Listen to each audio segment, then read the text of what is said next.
Izolo kubekwe izigameko ezehlukene zokushona kwabantu bemi emigqeni yokuvuselela izinombolo zezigubhu zikagesi.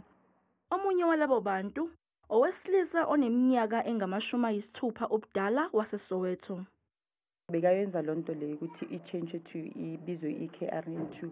So bekanele stress leso ukuthi ngoba manje kune cut off date ukuthi nge-24 uzokhatha ugesi. So that is why beka prepare lokho.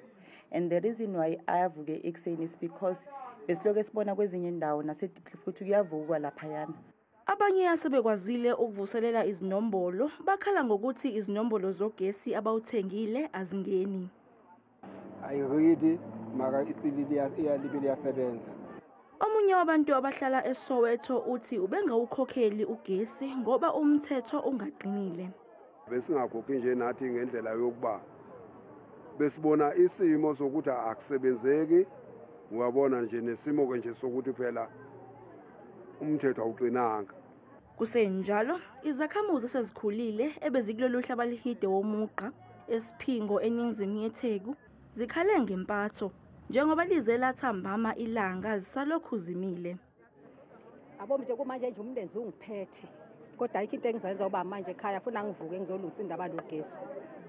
Kwamanje sitshelwa ngo-last minute futhi ukuthi mhla 25 ugesi uzonqanyulwa.